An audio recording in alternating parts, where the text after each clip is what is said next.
आशंकाओं के आधार पर भ्रम फैलाने वालों की सच्चाई लगातार देश के सामने आ रही है। जब एक विषय पर इनका झूठ किसान समझ जाते हैं तो ये दूसरे विषय पर झूठ फैलाने लग जाते हैं। 24/7 उनका यही काम है। देश के किसान इस बात को भली भांति समझते हैं। जिन किसान परिवारों की अभी भी कुछ चिंताएं हैं, कुछ सवाल है, तो उनका जवाब भी सरकार निरंतर दे रही है, समाधान करने का भरपूर प्रयास कर रही है। एमएसपी तो घोषित होता था, लेकिन एमएसपी पर खरीद बहुत कम की जाती थी। घोषणाएं होती थी, खरीद नहीं होती थी। सालों तक एमएसपी को लेकर छल किया गया। किसानों के नाम पर बड़े बड़े कर्ज माफी के पैकेज घोषित किए जाते थे, लेकिन छोटे और सीमांत किसानों तक ये पहुंचते ही नहीं थे। यानी कर्ज माफी को लेकर भी छल किया गया। किसानों के नाम पर बड़ी बड़ी योजनाएं घोषित होती थी, लेकिन वो खुद मानते थे कि 1 रुपये में से सिर्फ 15 पैसे ही किसान तक पहुंचते हैं। यानी योजनाओं के नाम पर छल, किसानों के नाम पर खाद पर बहुत बड़ी सब्सिडी दी गई, लेकिन ये फर्टिलाइजर खेत से ज्यादा काला बाजारियों के पास पहुंच जाता था।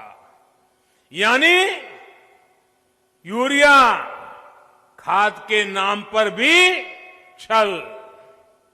किसानों को प्रोडक्टिविटी बढ़ाने के लिए कहा गया, लेकिन प्रॉफिटेबिलिटी किसान के बजाय किसी और की सुनिश्चित की गई। पहले वोट के लिए वादा और फिर छल, यही खेल लंबे समय तक देश में चलता रहा है। साथियों, जब इतिहास छल का रहा हो, तब 2 बातें बड़ी स्वाभाविक है। पहली ये कि किसान अगर सरकारों की बातों से कई बार आशंकित रहता है, तो उसके पीछे दशकों का ये लंबा छल का इतिहास है।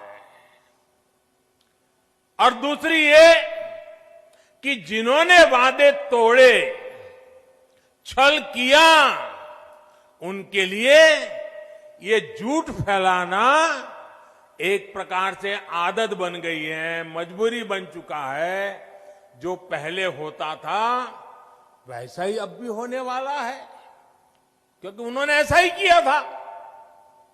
इसलिए वही फॉर्मूला लगा करके आज भी देख रहे हैं। लेकिन जब इस सरकार का ट्रैक रिकॉर्ड देखोगे तो सच आपके सामने खुल करके आ जाएगा। वादों को जमीन पर उतारने के इसी ट्रैक रिकॉर्ड के बल पर किसानों के हित में नए कृषि सुधार कानून लाए गए हैं। किसानों को न्याय दिलाने में ये कितने काम आ रहे हैं, ये आए दिन हम जरूर देखेंगे, अनुभव करेंगे। और मुझे विश्वास है मीडिया में भी इसकी सकारात्मक चर्चाएं होगी और हमें देखने भी मिलेगा, पढ़ने को भी मिलेगा। मुझे एहसास है कि दशकों का छलावा किसानों को आशंकित करता है।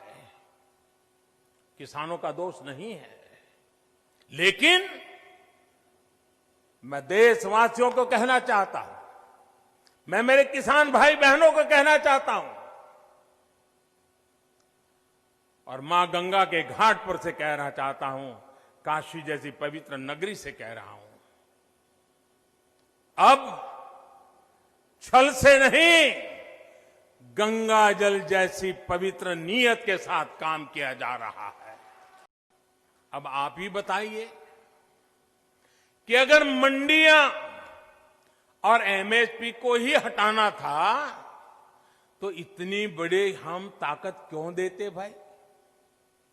हम इन पर इतना निवेश ही क्यों करते? हमारी सरकार तो मंडियों को और आधुनिक बनाने के लिए, मजबूत बनाने के लिए करोड़ों रुपए खर्च कर रही है।